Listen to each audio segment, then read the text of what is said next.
This is the UARKFCA Timeout, the podcast where coaches and athletes share what God has done and is continuing to do in their lives.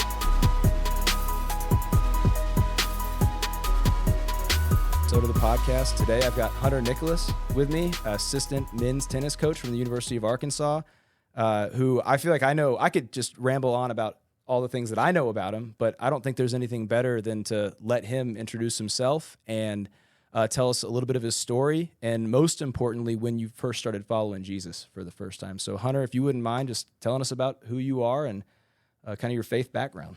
Yeah, absolutely. Well, my full name is Jeremy Hunter Nicholas. That is who I am by name. Okay. Long story, but my dad wanted Jeremy, mom wanted Hunter. So things were really confusing when I got into a classroom or anywhere. 3 first names really threw people off. So shout out to the folks for throwing that out there. But yeah, not that I should ramble on too much about my name, but it is the beginning. But no, man, I grew up not in a super strong household of faith, but my father had a very impactful way of introducing me to God's creation. Mm-hmm. He's a landscape architect, okay. And so very creative man, always outside looking into the trees, into the mountains, into wherever he is at in such a deeper way. And I saw that as a kid, and he was very adamant about me understanding that is God's creation, and I was just kind of a part of it. And that was very impactful for me at a younger age, and so much so that it's become more impactful as my life has gone on. I didn't realize maybe the effect it had on me earlier on. But yeah, and then, I kind of went through a little bit of a teenage rebellion, phase, as a lot of us do, and, started to make a lot of mistakes and certainly search after fulfillment in life in the wrong ways. But, was able to had a first serious girlfriend who was a very strong Christian, and she got me to church a handful of times, and very grateful for that, because it kind of started the foundation of a curiosity that has blossomed into the man of faith that I like to think I am now today. But through college, I started going to church, and I actually met my now wife through Athletes in Action, your competitor. Hey, we're on the same team, really. I mean, what, you don't have a quota? Well, I just play it. Absolutely. So no, we met at a Bible study at San Diego State University. She played golf, I played tennis, and kind of a funny story, but my roommate at the time and good buddy from Columbia, he made a joke that day that we had met in Bible study, and he said, "See that girl over there, Amy? I'm going to marry her." The Colombian accent too, perfect. Yeah. He hardly spoke English, so it was funny. But joke's on you, on you, Wangi. You know, you really showed him. That's right. So. No, and it's been, really since then, I think it's been a pursuit, and for Amy and I together, as we now got married in 2020, right in the middle of the pandemic, pretty much July 2020, and just been trying to be the most curious and patient Christian I can possibly be. That's definitely not the man I ought to be, not the man I should be, but if I'm a little better than I was, a few days ago, I'll take that all day. And that doesn't happen without the strength of God and everything that he gives us every single day that we walk this earth. Man, I love that. Now, one of the things I'm curious about, you said that your dad had you looking at the mountains and the trees. Now, those weren't the mountains and trees of Northwest Arkansas. No. It was somewhere else. No. Well, actually, basically, I grew up going to a small little, it's a little outing club. Mm-hmm. It's near Uchi, Oklahoma, so northeast Oklahoma. It's not far from it. It's only an hour from here. So it's pretty much the Ozarks, so we spent a lot of time there as a kid. I did as a kid, and definitely an impactful place. So, I mean, it was everywhere. My dad's got an affinity for finding beautiful things like wherever he is. And I've always been just kind of drawn to that and definitely inspired by that. That's amazing, man. That's amazing. Because you've lived in some pretty beautiful places, right? I've been lucky. Yeah. Park City, Utah became home when I was about 12 years old. And so my family's lived there ever since. So going back to the mountains has been a joy. I kind of consider it home. But, then going to California, and I actually finished my high school out in California and went to San Diego State and enjoyed obviously amazing experience there. Beaches, weather. We used to joke when there was one cloud in the sky, like, oh, what is this place? This is a piece of crap, so upset. But no, we're very lucky to be there for sure. And now you get to experience a little bit of the beauty of the natural state. Hey, it's been a pleasant surprise. Yeah. I mean, I kind of knew a little bit about this region, but my wife is super happy here. I think it's really surprised her. And, the community here, though, has been amazing as well. And we've been diving in a little bit at Fellowship Fayetteville. And, getting involved in some Bible studies and been able to connect in a much greater way than we have, in past places. And so that's been a huge blessing as well. Yeah, let's talk about that for a second. You guys got here, and you did not waste much time before you made the effort to get plugged into church, into small groups, into community. I mean, I remember whenever you showed up on campus, you got hired, I remember coming into your office one day and said, I work for FCA, and you're like, yes, let's make something happen here. And just you had this enthusiasm, this desire to find or build that community, that faith community here, even right when you just showed up. And you found a church, you've been plugged into a men's small group.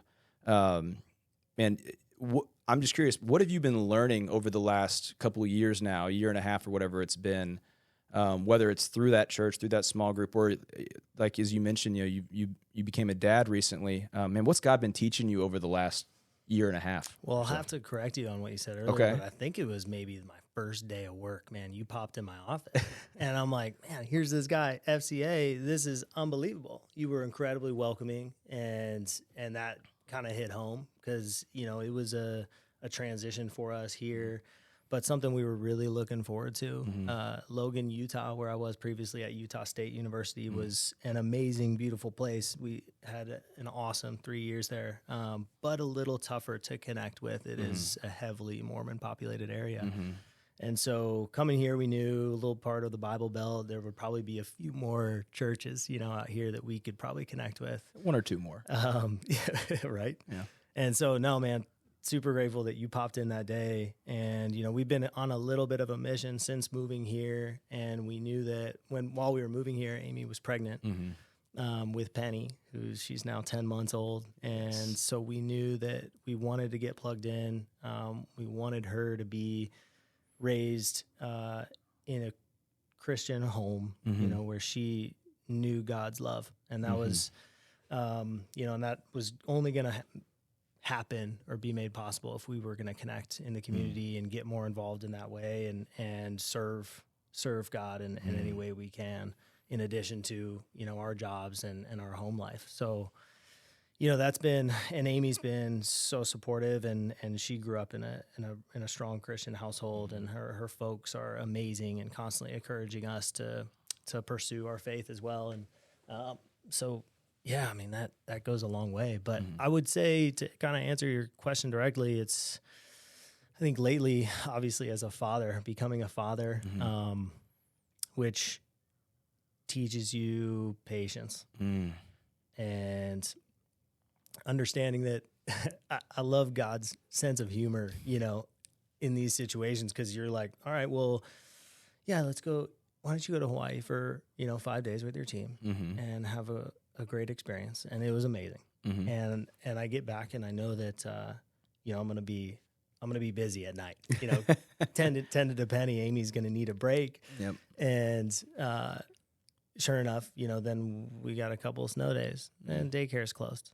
Oh yeah. You think you got it all figured out? Mm-hmm. Here's this, have a little fun time bringing Penny to practice, while Amy works. And so, finding that balance and, you get thrown different directions and different things coming at you all the time. And with a little baby, she has no idea what's going on. And the smallest little thing is a world ender to her, And so, I read a great book recently, called Habits of the Household. Have you read it? I actually just got it for Christmas. Did you? So it's on my list, man. Yeah. It's awesome just in looking at your day-to-day little things throughout the day, whether it's liturgies or just, one little thing during when you wake up in the morning or a meal in the morning or whatever, just focusing on God, whether it's waking up and opening the Bible or waking up and having a moment of prayer to yourself, starting the day off right, has been huge in just kind of developing those habits and trying to add one, Right, yeah. Amy will kill me. Sometimes I want to add 10 at the same time, and I definitely get a little ambitious with it. But just adding one little habit to direct your attention to God has been definitely something he's been throwing my way. And I guess I might have to check my notes. I made another one. Well, there's that. I'm not surprised that you're like, I want to throw on 10 habits at once, because that's the same enthusiasm that I saw when you first got here. And you're like, I'm going to join a small group. I'm going to join a church. We're going to create something, I got to chill, man. Yeah. Well, I think that God can use that enthusiasm. It's just when you want to bring others along with you, they're like, Hunter, can you slow down just a little bit? But that's good. Once we learn how to start, once people want to come along with us, that's a pretty sweet thing to happen. But I'm sure it's similar to what you've been going through too as a father, right? You got a little one back home and two. No, just the one. Oh, just the one? Just the one. Yeah, we have a 14-month-old now at the time of this recording here, and he's those snow days, they test you, don't they? Yeah, there's something. He loves the snow. Yeah, there's something else, So it's but it is fun. It's a riot, and learning patience is definitely the. It's part of it. But, I also don't want to be like, you're never going to learn patience until you have a kid. I like to think that there's another way to learn patience out there, but it does expedite the patience learning process, doesn't it? For sure. But let's talk about those habits. You talk about building habits. You mentioned maybe a few of them. For somebody that might be listening to this, what would you say is like a great starting place? Maybe what's the one habit that you're like, hey, anybody can do this. Anybody can add this. This is how you can do it. What would you think maybe like the one? I know that you have probably 10 or 20 in your head right now that you're thinking, I would love to share all of these, but what would be the best, or maybe even like a top 3 starting point for anybody that's like, man, I really would like to build some daily rhythms or some daily habits? Yeah, I'd say the number one thing for me has definitely been just falling to my knees in the morning. It's easy because you're exhausted and you don't want to get out of bed sometimes, so you just fall to your knees. Yeah, it's just do what the body wants, right? Yeah. But just actively sitting there on your knees in the morning, starting the day, submitting yourself to God's plan for the day, embracing a heart of love for your family and for the people around you. That's just been the best way for me to start off the day. And it allows me then for the rest of the day to be a little bit better with maybe some of those other habits that I'm working on. Yeah. Man, I love that. I think anybody can do that, right? You jump out of bed. It doesn't matter if you have roommates or not. Doesn't matter if you live alone or if you have a whole family or whatever. Anybody can get out of their bed, drop to their knees and pray in the morning. That's amazing. I do have one more question that I want to ask you that I didn't prep you with this one, so this is a bonus question. But as a coach, okay, you have moved around a lot, as whether that's in your playing career and now your coaching career, whether that was collegiate or professional or now in the coaching. Man, what are some of the challenges that you've experienced as kind of in the faith world and the coaching world, and what encouragement would you offer maybe another coach that's listening to this right now? That's like just that if you could encourage your fellow coaches right now, what's one thing you would offer them? Man, people talk, you know, like it's a small little world, this coaching world, whether you're, you know, out playing matches against your friends or foes as other coaches, or you're out on the recruiting trail, you're going to see and spend a lot of time around other coaches, and coaches love to talk.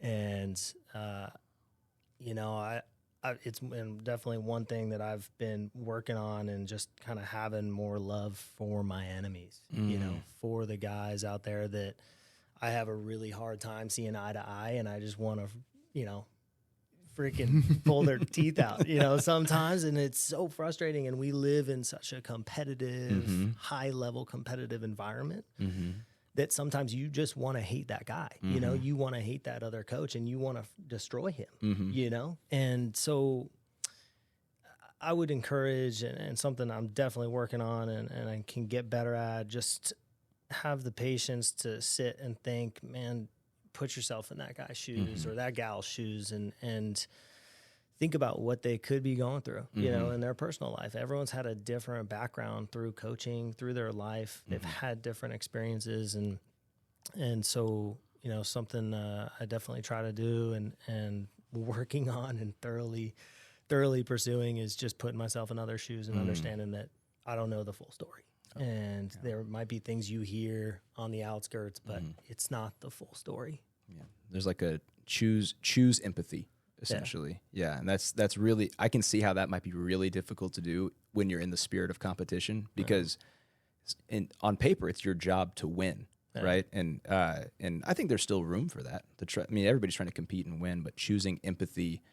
I mean, I just read this the other day, but blessed are the merciful, right? Blessed are the peacemakers. Those are the things that Jesus said. And, you know, so I think that's really good. That's a really good word for those coaches that are out there. Well, Hunter, thank you so much for stepping in the studio with us today and sharing a little bit of your story and what God's been teaching you lately. And hopefully, you know, I think that we all learned at least one habit that we could take with us here and something and practice. Yeah, put it into practice, man. And best of luck implementing those other 100 habits that you've and getting Amy on board with all those. I need it. Yeah. I need all the luck in the world. And I guess let's pray for Amy that she's got to deal with Hunter every single day. Please. And man, and congratulations on almost a year into being a father. So that's it's amazing stuff, brother. Appreciate you, and maybe we'll catch up with you again soon. Well, thanks for having me, man. Glory be to God, and appreciate it.